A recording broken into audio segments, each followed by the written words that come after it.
Hello, everyone. Big welcome to this session on collaborating with EdTech companies, the way forward. So this is the last session of the day, but a very important one. One of the things that really matters for digital transformation is to have a vibrant supply of useful tools for education. And for that, governments have to work, and teachers and schools have to work with a company that develop these different tools, so that we're going to have this discussion.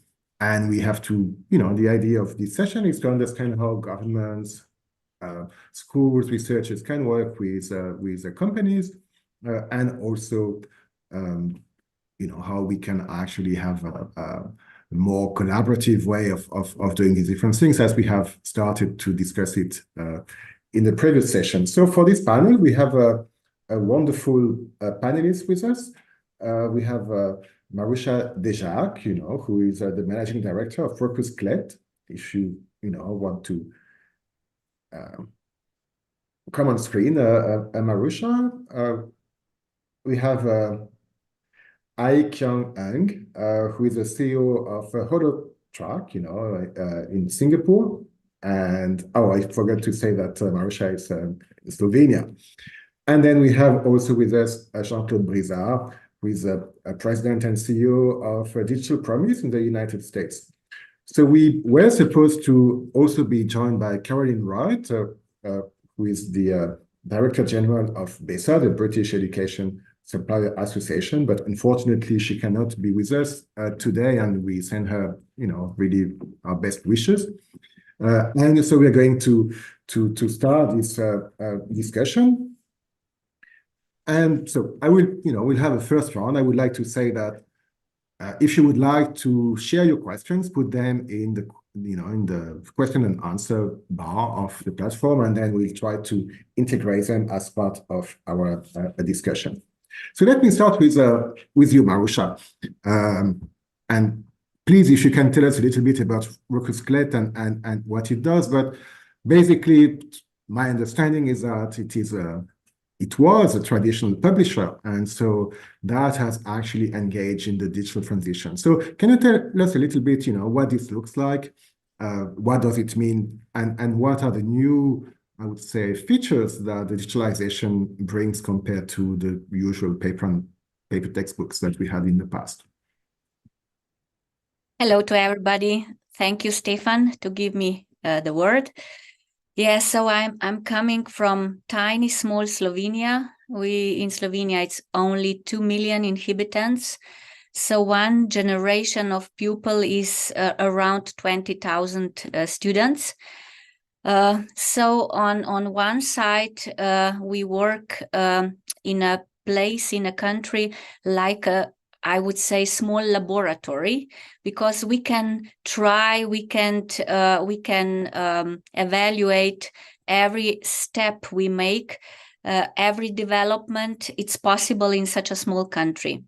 On the other side, small country is not good because the focus on education, it's not big enough, especially because the money dedicated to publishing and to, especially to publishing part of education, it's, for, of course, our opinion, not big enough. So this is about Slovenia in general. ROKUS Klett is the biggest Slovenian textbooks publisher and part of big Klett family, German publisher. I could say now that it is already international publisher, not only German publisher.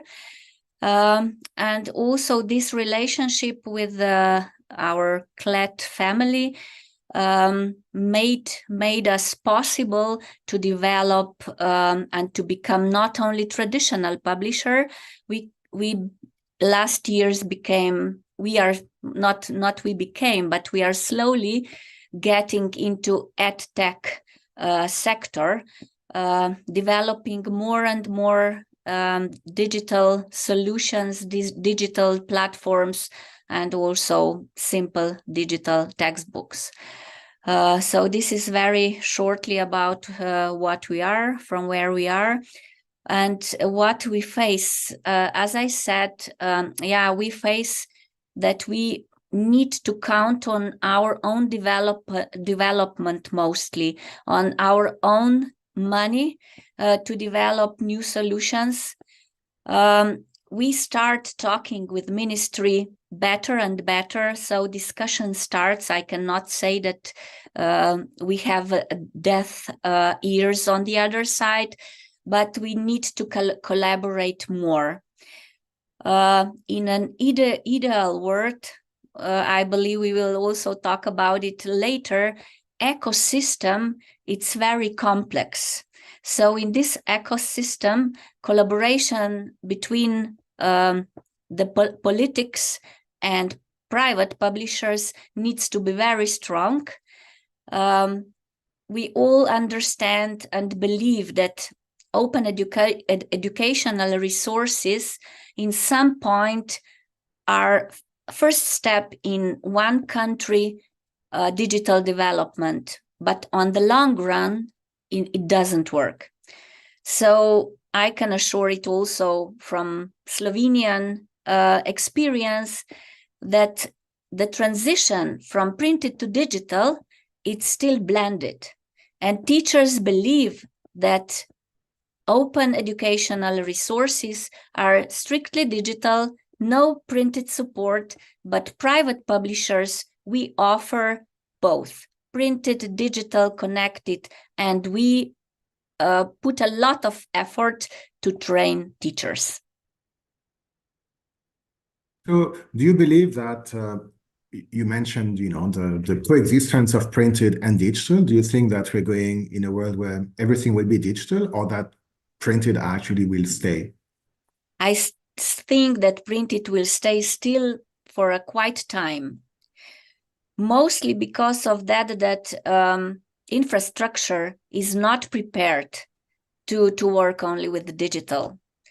So in Slovenia, our schools are very, very well equipped with the internet, so the connections are very well, but still somehow the politics and also the general situation in Slovenia, I mean, parents are quite against the digitalization, full digitalization. Mm-hmm. So is it because of a cost issue? Is it more expensive compared to, the traditional textbooks, or what do you think are the main reasons? I don't think so. I think that these populistic ideas around that digital burn brains of kids and so on, it's still so existing in our country that this is the biggest issue, not the money. Because also parents can afford. Every family has some digital equipment, especially during the COVID times. Also government and different organizations helped families without equipment, helped that at least one computer in the family is existing. Okay, so there is one thing that you said and that I would like to keep for later discussion. And in fact, it is a diversity of the ecosystem and to what extent this comes in the way, of a more fuller digital transformation. So let's keep that one for later. And because I would like also to hear, to get back to it after we've heard from Ike and Jean-Claude. So Ike, let's go to you. So can you tell us quickly what HoloTracker does? So as I've mentioned before, your startup, and yeah. So let's start with that. Yeah, hello everyone. I'm Ike from Singapore. I did a quick Google. Singapore is 1 out of 28th of the land area of Slovenia, but we have double the population. Anyways, so maybe I'll give a quick introduction about myself, just to give the spectrum of what I do. I wear 3 hats. The first, I always call myself a pedagogist first.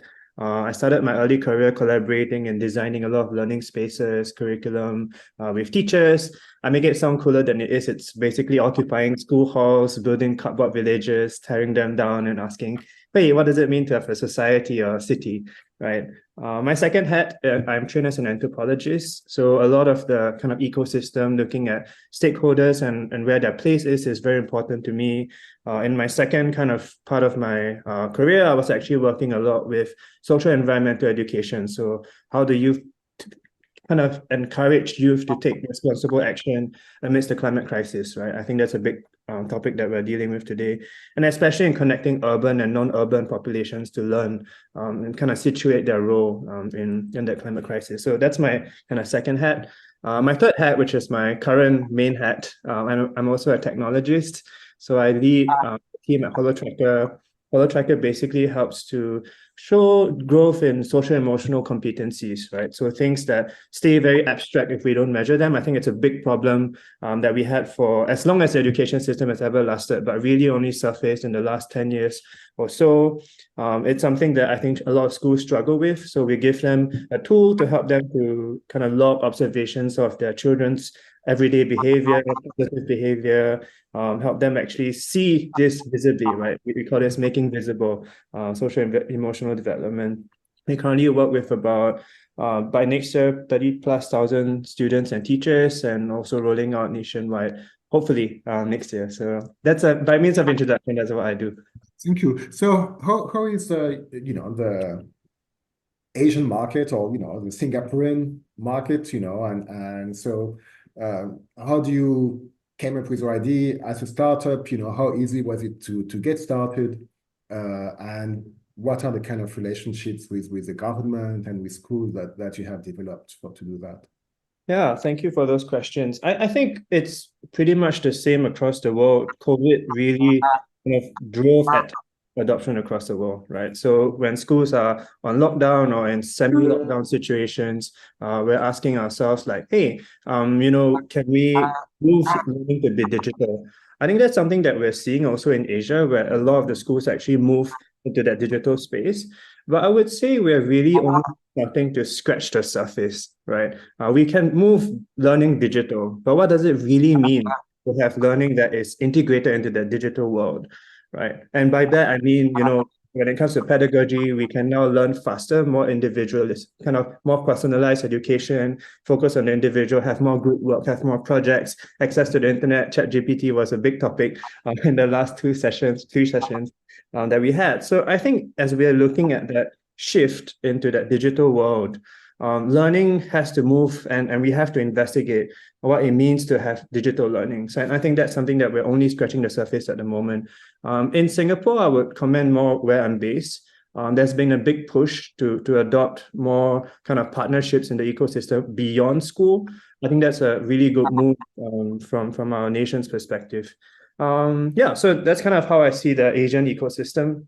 Let me comment a little bit on how we started this idea. So we started, I think now there's a kind of paradigm shift in education, right? Learning will soon be assessments, content creation, content delivery. These are things that will necessarily be taken over, if not augmented, by technology. And the question becomes, what's the role of the educator, right? What's the role of the educator in the classroom to be mentors, to take care of social emotional well-being, to look after their children, to grow them into great people of great character, right? And I think, again, I mentioned this earlier in my introduction, it's something that we have recognized for a long time, but just never systematized. We've never said teachers need to take care of social emotional well-being and have the systems to do that, either from the data collection to the support to the reporting. That's something that's very fragmented at the moment. So when we started HoloTracker was to address that gap. Can we create a simple and effective tool that helps educators do this work, right? Help schools do this work, help governments do this work. And you'll see on my screen here on this side, it's basically 2 screens just to give them a quick, I've observed this is a student. And then on this side, they can create reports. I won't go into the details of it. In terms of whether we had support from the government when we started, I would say every time we spoke to the government at the start, and I think this is a brilliant stance, it's always been, speak to the schools. Why not, right? Schools have agency and autonomy to do these things or adopt their own technologies. If you do get kind of more traction, like let's speak again. And that was the start, right? So we went to individual schools in the public system to say, hey, we have this tool. Would you like to use it? Thankfully, we had one school about 3 years ago now, the first school that adopted it. And they really liked it. We shared it with the rest of the schools, and that's how we kind of worked our way up, kind of grown up in that sense. And I think it's really, when we speak about technology, probably that's the only way things can have a kind of grown up movement of teachers actually finding things useful. And then we mentioned ecosystem just now. What's the role of the government in this? What's the role of policy in this? Maybe it's funding, maybe it's experimentation, maybe it's helping them with navigating these platforms, right? So yeah, we did support from public schools, even though it wasn't directly from the central ministry. But right now we are in discussions to say, can we roll out nationwide since we have some traction now? Yeah. So can you say a word on, Maruša mentioned that in Slovenia, there was some kind of, the social acceptance for too much digital in education was not so high. So how is it in Singapore? Is it already, if we visit a school in Singapore, we'll see a lot of digital devices and apps everywhere, or what does it look like? I would say it's compared to maybe many places in the world that I go to, probably much higher. It's, for example, in secondary schools or middle high school, most students would have a learning device, a personal learning device in Singapore. So that's the kind of extent of technology being used. But again, I would say we have the technology, but does our pedagogy match the technology, right? A lot of times they're being used as a notepad, right? It's essentially something that we could have just used pen and paper. So can we actually move education to adopt these technologies in a useful way? I think that's something that we are moving in that direction, but not quite there yet. From my perspective, at least. Yeah, thank you. So we'll get back also to the fragmented ecosystem that you were talking about and see what can be done to improve that. But let's move now to Jean-Claude, and Digital Promise in the United States. So Jean-Claude, can you tell us, to start with, a little bit about Digital Promise, and which is not an edtech company nor a startup, but so what is your role in this space? Stefan, thank you, and it's really terrific to be here. Digital Promise was created about maybe 15 years ago out of an act of the U.S. Congress. We were initially we're part of a government agency. We went independent about 4 years ago. We're now a global non-governmental organization focusing on education, learning, science, research, technology, and we do a lot of work with practitioners. In fact, I'm in one of my district offices here in California. We work with 300 school districts in the US, and we have presence in 27 countries around the world. But learning science, technology, and practice, frankly, is the focus of our work. So how do you leverage digital for learning science, and how do you work with, on the one hand, the districts and the schools, and on the other hand, the ones who actually develop and supply the digital tools? So we talk about really pushing on the future of learning, and at the same time, by consequence, the future of teaching. And we do a lot of that work in the three cycles coming together. So top tier researchers in how kids learn, with practitioners, teachers, school system leaders, school leaders, and technologists. So for instance, you'll find at times we have an iterative approach to, say, a particular edtech product that is being used by teachers in the classroom and researchers who are looking to see how this actually happens. In the age of AI, for example, we've done this kind of work. This is before ChatGPT was well known and popular. We've been working with edtech companies who focus on writing assessment or writing scoring, just to see if learners are learning more, if teachers are assigning more writing, because it's always been a bit of a burden for teachers to actually score, and is the actual algorithm getting better at its job as well too. So we do a lot of that kind of work. Sometimes the work will focus on a product like BrainPop, and to see again its permeation within the system and how well it's being used by children. Sometimes these EdTech products extend to the families in the home, and we'll have a process to verify whether or not it actually is working. But we do frankly focus on the pedagogy curricular aspect of teaching and learning, and to see how technology can augment the intelligence of the relationship. So who initiates, this relationship? Is it the EdTech companies coming to you and saying, "Oh, we would like you to, work with you to see whether things are working," or is it you who feel like, "Oh, there is something new upcoming, new promise, and so we're going to see whether it's going to work or not"? It's a great question. The entry point varies. Sometimes it's our question, and then we look to get funding to make it happen. Sometimes it is a tech product. Like a Mirror Learning or BrainPop, who say, "I want to get certified, I want to understand," and they initiate the process. Sometimes it's a foundation like the Bill and Melinda Gates Foundation, and others, for example, who initiate. Sometimes it's the US government, the National Science Foundation, the Institute for Education Sciences, who have a question that they want to push on a particular innovation, and then they'll ask, and then we'll begin a process. But depending on where it starts, it becomes either public utility, it's in the public domain, or it is for the company themselves who want to learn and make their product better. So sometimes it stays internal. It only goes to the product if they're the ones who are funding the effort. We do try to remain neutral and objective to the process, which is why we don't take money from companies to sell their stuff, but we do take money to support a research project. In the case of the Gates Foundation, for example, we just are in the middle of a project looking at tertiary education course completion, especially in what is often referred to as gatekeeper courses like chemistry, mathematics, etc.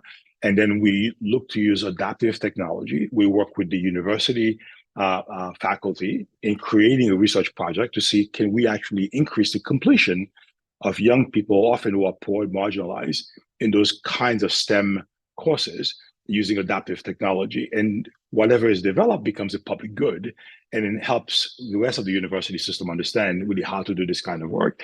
But the entry is varied. And because we have about 60 researchers, sometimes they have a question. Give you one last example. We're about to launch a project looking at learner variability and special needs kids and AI tools.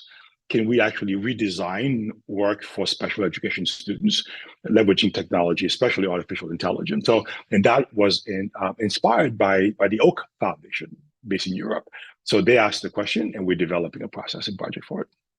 Okay, so is it a formal certification process that you have when you verify some of the things, or is it something to inform, so do you provide kind of labels or these kind of things? Yeah, the certification process is slightly different.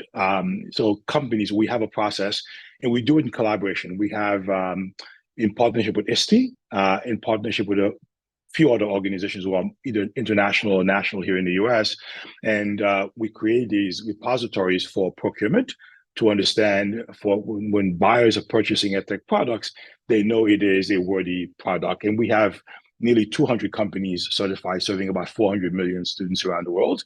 But that certification process is competency-based. It is fully objective. It is assessed by trained assessors. And so companies have to submit documentation to prove, and or frankly, they don't have the documentation, they can engage us or a partner in developing the evidence base for their program. So everything from research-based design to research analytics to interoperability, and they're following the privacy laws for young people in the US. Some are quite technical and myopic. Some are really grand. Like BrainPop has a research based certification. That means that the product, frankly, follows the learning sciences, and that consumers can trust that is based on science. But these certifications that we offer in partnership with others as well too, last for 2 years, because we know EdTech is constantly changing. So we have it actually expire. The one thing that we're beginning to look at with a partner at the University College of London is whether or not we can go beyond the product and also look at the company and their orientation to things like efficacy, research-based design, This way, if the product changes, you can more apt to trust it. It's like if you buy a car, it's a reliable car. If they change the model, if the company has a great reputation of building quality cars, you're more apt to trust it. So we're calling it Edtech to Trust. So that is still in development, but it's a way of trying to mitigate the challenge that we have. That Edtech products are constantly changing. Thank you. I think you're touching on many things that we would like to discuss. You just mentioned interoperability, the new data protection laws. But perhaps one way to, and that's a question for the three of you. We have a question, from the audience and asking what is new about, technology and the digital tools. So is that something that actually requires a kind of a new relationship with governments, or that creates a new context, or is it actually just another, innovation in some ways, and that the companies have to face? So I think you've mentioned this idea of speed already, Jean-Claude, that is perhaps newer, but perhaps not. So let's start with you, Maruša. What do you see as the new? Is it something that creates new issues, basically, or are we just talking about exactly the same things as, that problem that have already been faced by, the private sector willing to work with education partners? So according to new tools, we are talking, and not only talking, also developing features, including artificial intelligence. So this is the new era for us. But the platforms we are working on, they are still the same. But we are, additionally to artificial intelligence, we try to offer to teachers and to kids new ways of learning and teaching. We are creating learning path, teaching path for kids that they can prepare individualized learning paths. We also collaborate with teachers quite well. So I need to mention in this point that in 2008, when we start developing simple digital solutions, we could not ask teachers what do they think, or how would they help to create them, because they didn't know anything about digital.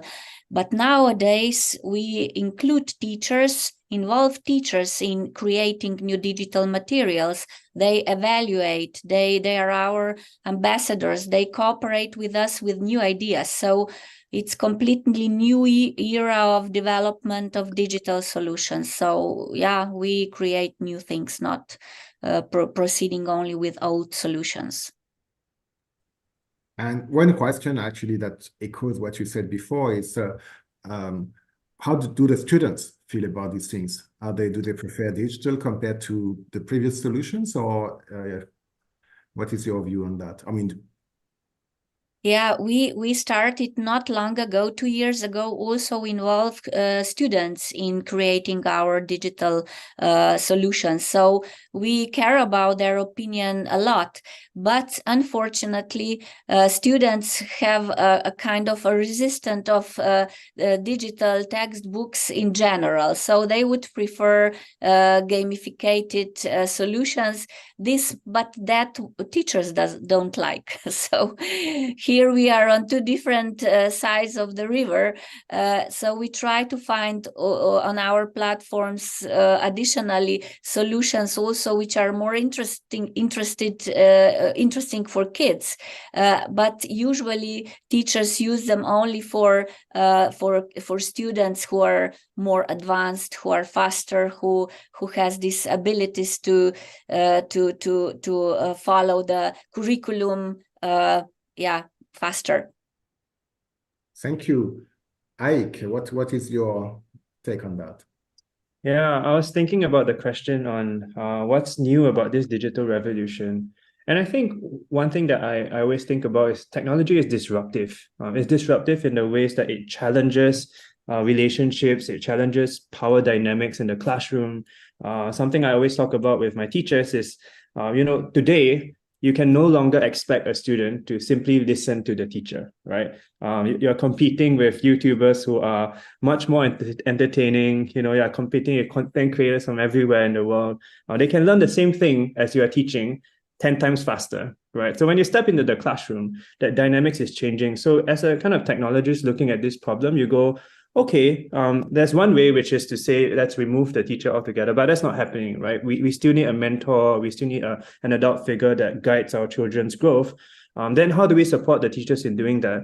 I think last year when GPT-3 and this year ChatGPT, when it came out, I think it was revolutionary in that teachers and school systems start to realize that all these things that I'm doing on a daily basis that I don't actually have to do, like marking, right? That's something that can be accelerated much more by technology. Content creation, I mentioned this a lot of times already. So when technology is this disruptive, I think everyone in the ecosystem is kind of finding their place in the system, right? They're trying to situate themselves. Teachers are saying, what's my new role? Students are saying, what's my new role as a learner, right? As a technologist, as the government. Everyone is kind of frantically finding their sweet spot. And I think that's where collaboration is key, right? I saw one of the questions talking about how,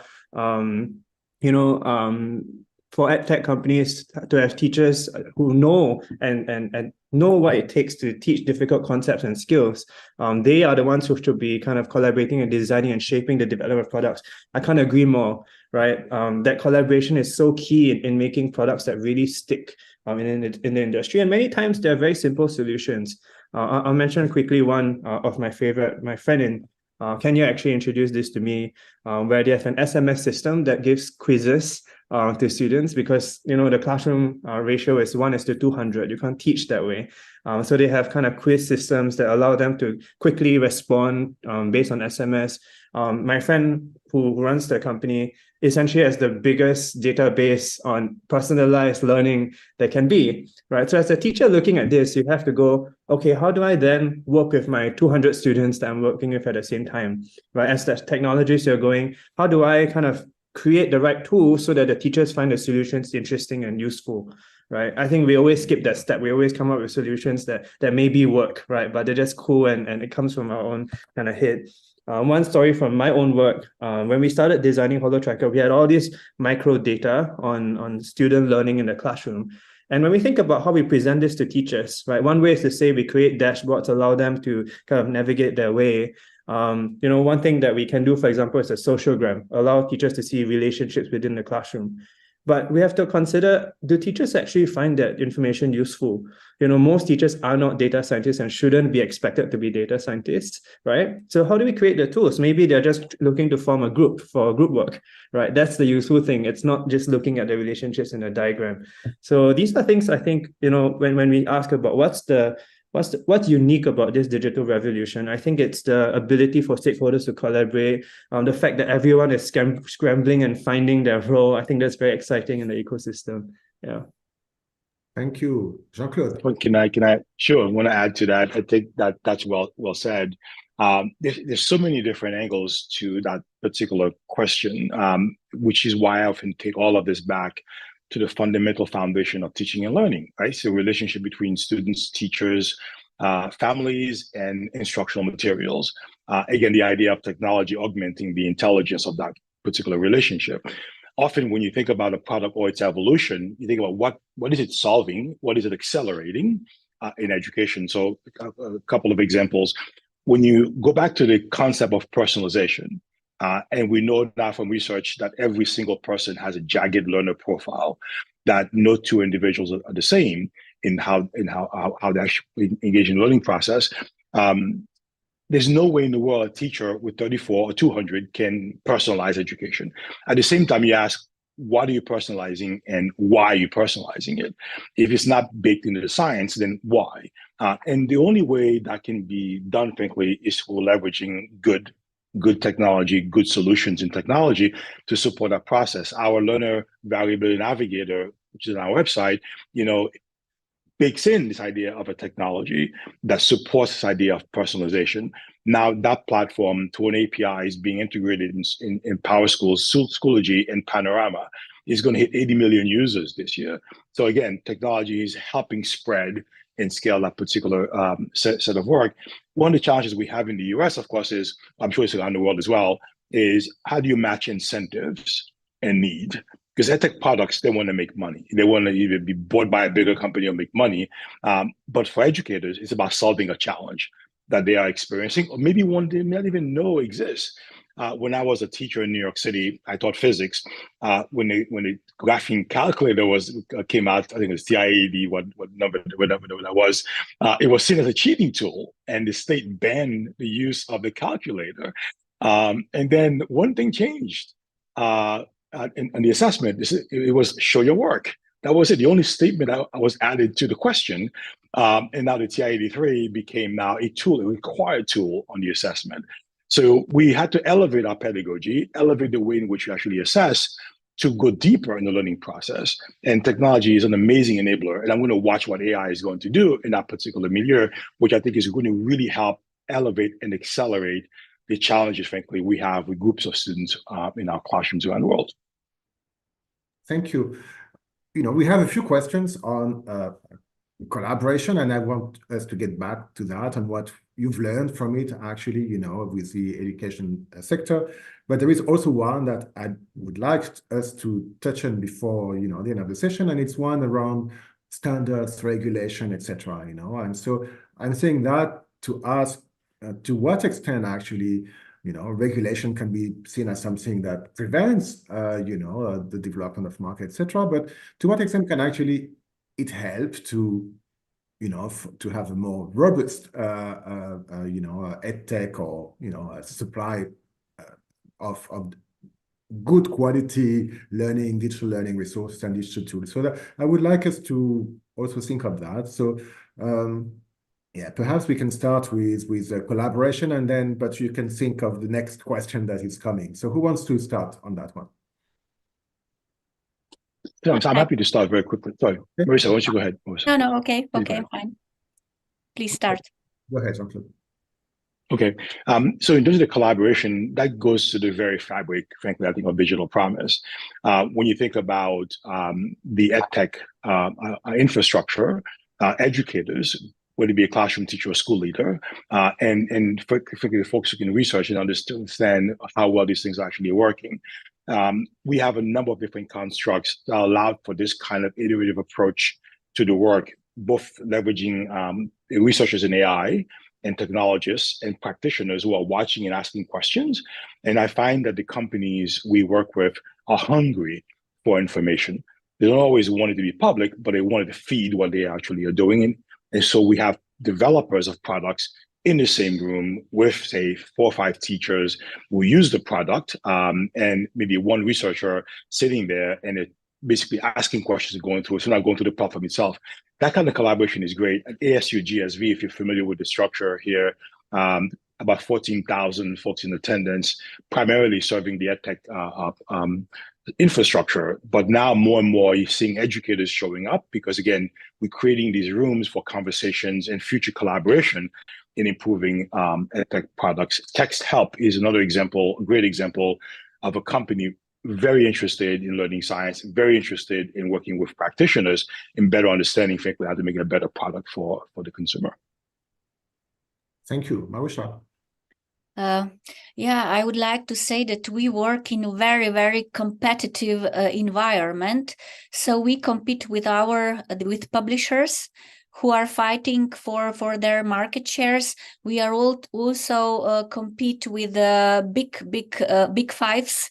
Who have a lot of development money and possibilities. I cannot say that we compete with open educational resources, but maybe we compete only because these open educational resources are for free. Our products are not for free. So when you compete, you do the best of yourself to make the best product. So we always start with researches. We ask our users what do they want, what do they need, how would they like to participate. When I was checking these state tenders for open educational resources, I never found the restriction for us that you need to make a research before you start to participate at the tender.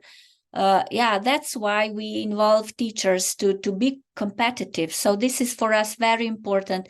And sometimes we are very sad, I would say, because the government doesn't see in us their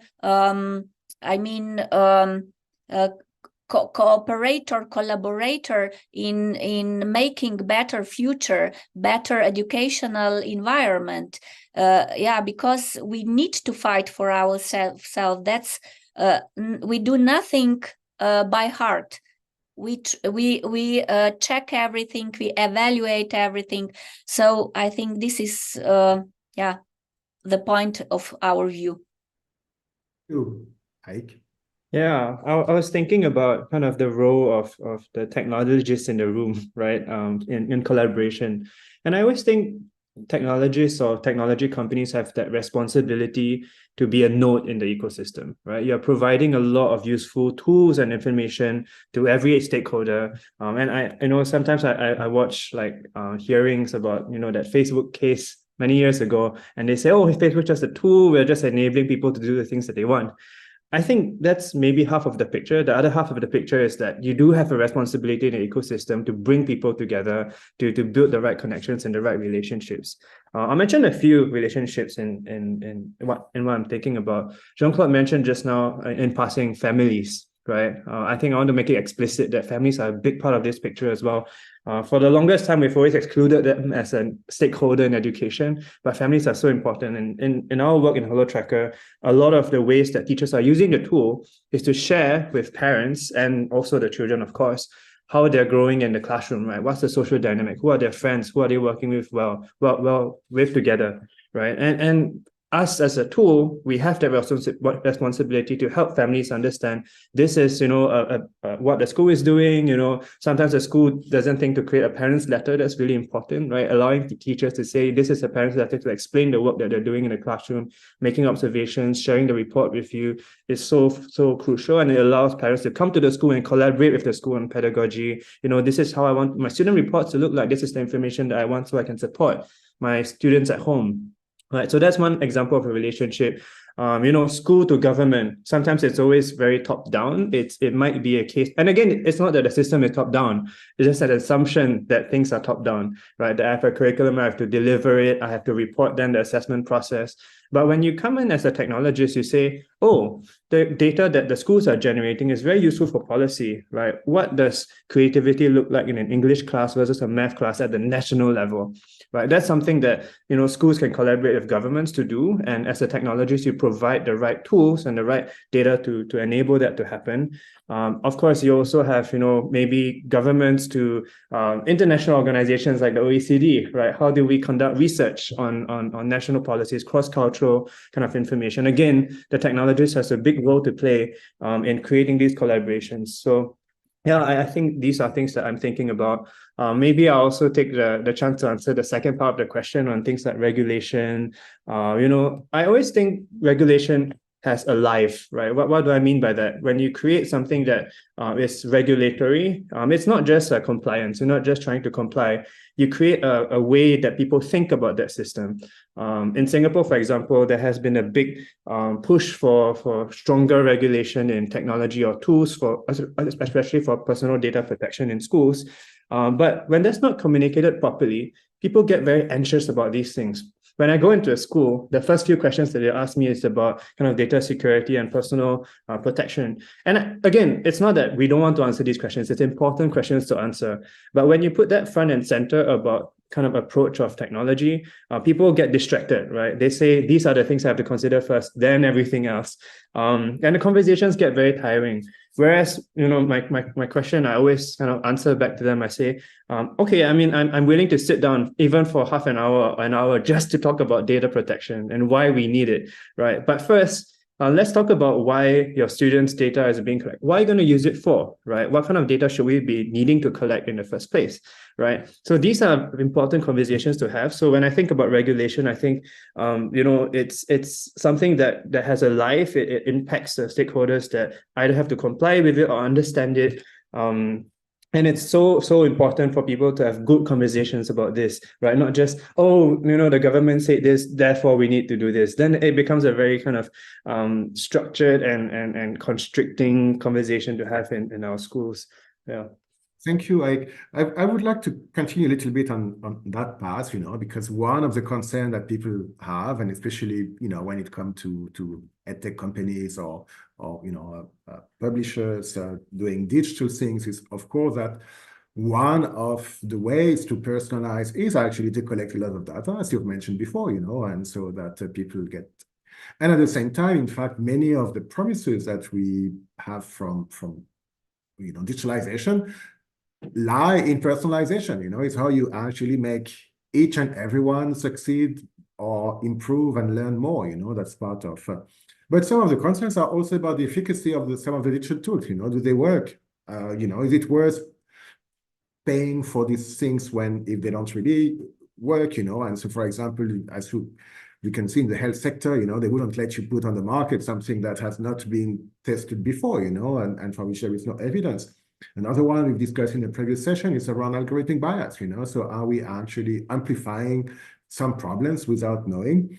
And perhaps one last thing I'd like to mention, and coming a lot from teachers, is more the burden of adding all these different tools, and so that's really one of the challenges that we have, which I believe is one of the challenges of companies as well, because in the competitive environment in which they are, if the fact that there is not a kind of more easy way or integrated way of integrating things, a way to actually showcase that you've done the good work and that your products are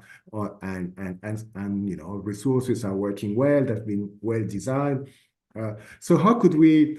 Is there a kind of way that you have that could help to solve that problem, and that would be actually something that would work for companies and not just for governments, or would not be I would say a sanction or whatever, or too demanding and burdensome. So what kind of ideas would you have on that?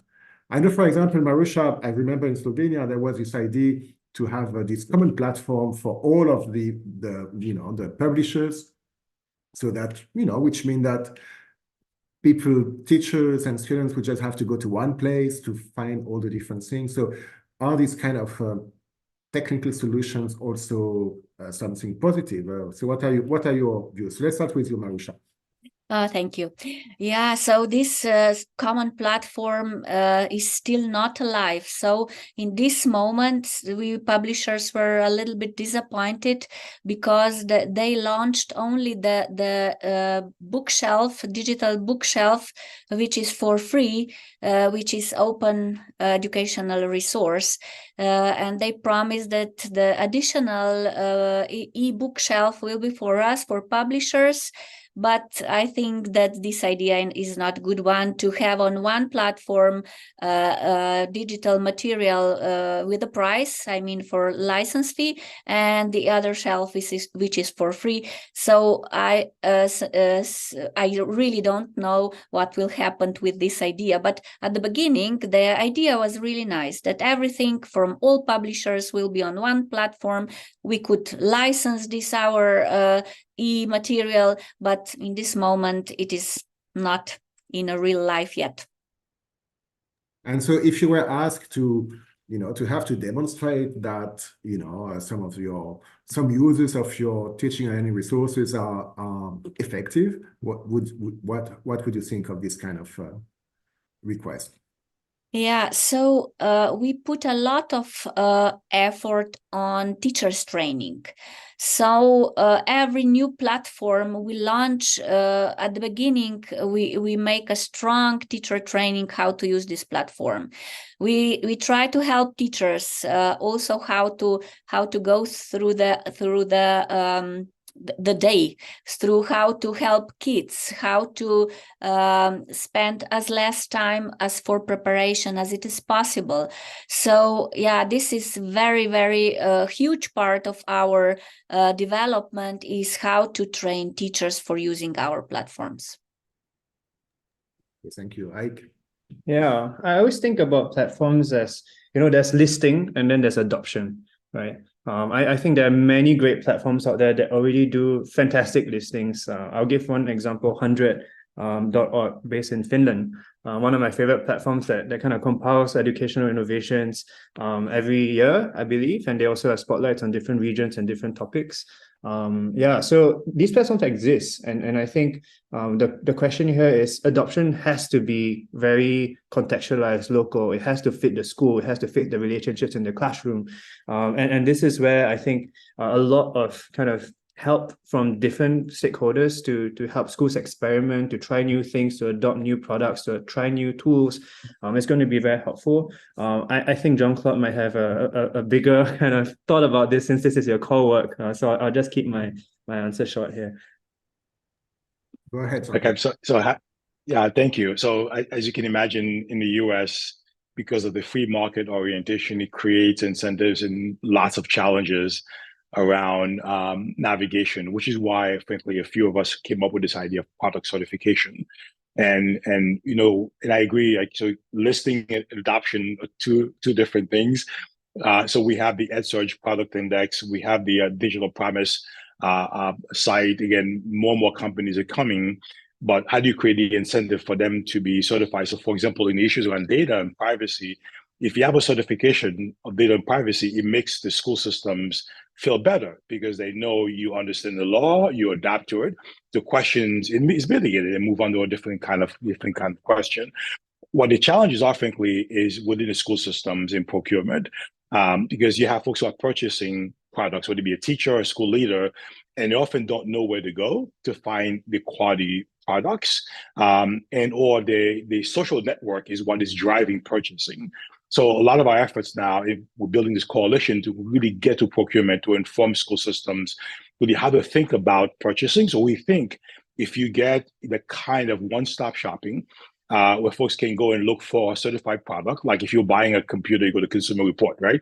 And if you have that then signals to companies to incentive to get certified. This way, you're making an informed decision as to purchasing. So we think that if we can convince the procurers to do it right, then the companies themselves are going to follow suit. Otherwise, there's no incentive for them to do that. They're going to find their friends and actually try to get into this kind of stuff. The good news, frankly, is you have a number of folks thinking about this. The Gates Foundation is thinking through this. Jakob is funding efforts there. The US DOE in the US is thinking through this. And we're in the middle of these conversations and how to really bring coherence to what is often referred to as the Wild Wild West when it comes to education technology products. Yeah, I want to quickly jump in here as well. I think just now we had some short conversation about learning research and learning science. I think, products need to also kind of work with learning researchers to say, is my product actually effective? What are the ways it's impacting relationships in the classroom or learning in the classroom? I think it's a very exciting time, I think, in educational technology, because there's so much that's happening and so much research that's also spawning from the ground, that the space is just going to kind of keep bubbling. I was thinking about your example, Stefan, about the healthcare system and how, you can't list products if they haven't been tried before. I do think that in education, we may not be at that stage yet. I think we're at the stage where we're experimenting, we're finding out what works. We're finding that learning researchers are still collaborating with products or schools to find the right solutions. There will be a day where we might say, oh, these are the things that are in the right direction, right? But I don't think we're there yet where we can say that EdTech has matured to a stage where it deserves such a platform. I think right now people are still finding the things that work, and the more open the system, the more collaborative they are, the better. The last thing I would say is, the good thing is schools are actually very embedded ecosystems. When one school starts using a platform, it's quite likely that 20 schools are going to find out about it, and then 200 schools, 2,000 schools are going to know about it. Education is so embedded that I think that spread of innovation is going to happen if the products work, right? So I think that's something that I take a lot of happiness. It's it's the social network, right? Which is if you don't have access to that network, you are at a disadvantage. Exactly, right. But we're reaching the kind of the close of our session. So before we do that, so I will ask each of you to provide your final note, and I will end with Ike because in case we don't have time, you've already made you've given your final one already. But from your perspective, what would actually a positive digital transformation look like? From where you stand. So let's close. Let's start with you, Jean-Claude. I say that digital transformation has come to romance, dating, it's come to taxi, it's come to grocery shopping, it needs to come to education. When I think about digital transformation, I think about coherence. I think about tech products coming and technology coming in a way that really supports the teaching and learning process in a coherent way. And more importantly, I'm watching school systems here in the US who are erasing learning loss, and they only are doing it because they're connecting students, families, day school through technology. So the curriculum the pedagogy becomes a 360-degree way of doing that, and learning continues beyond the school wall. To me, that is a true form of digital transformation. Thank you. Maruša. Yeah, I think that the governments need to start measuring the usage of digital solutions, and they will see that it is presented much more than they maybe think about it. And if they are going to measure, they will find out what is good material, what is not. And I think that they need to think about licensing solutions which are used in schools, and that we, private sector, we still offer mostly blended learning solutions that try to hide the digital in the package of blended learning, and I think this is not okay. So we need to cooperate. We need to cooperate, all of us. So politics, private sector, schools, and only in this case this collaboration and the future of digital will be prosperous. Thank you, Ike. Yeah, I would say be rigorous. I think a lot of digital products in the market today might solve some problems, but there hasn't been rigorous research or looking at whether these are actually effective. And I think that's very important. And also that projects bloom. Sometimes I do say be rigorous, but at the same time, don't be overly critical. Sometimes things need some time to take shape, right? And schools need to accept that. So yeah, I think it's just an exciting time. I'll keep my answer short this way. Thank you so much for this session. Can I add one last before you go? Looking at the last question in the chat, what I often find, by the way, to create dissonance in school systems is when the chief technology officer and the chief academic officer are not sitting in the same room and talking about how technology integrates into the teaching and learning process. We find a lot of that in the US. Folks are buying the technology, folks who are doing teaching and learning don't talk to each other.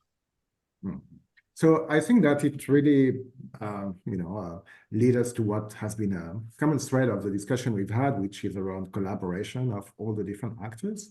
I think that's, and collaboration with schools, so that it was interesting that when we started talking about governments, we had a few comments from the chat reminding us, and what about the school perspective, and so how, they have to buy things. So I think that's a very important lesson, the co-creation, the fact that, you're trying to work with schools, districts, researchers, etc.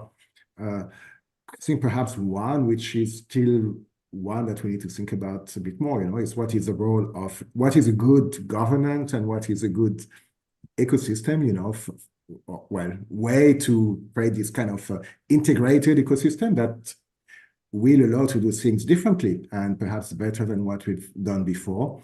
I would say probably, Maruša, you've really illustrated one of the points of the digital education outlook, that in many countries, what we see is more digitization of all the processes, so what you've described as trying to hide the digital in the old, packages and trying to do things differently but starting from purpose and what the human you really need to have. And I think that's really what we need to continue to work together. And I hope the OECD will help to actually foster that kind of dialogue between, you know, countries, and also to see the different ways that you know, these questions are addressed in different countries.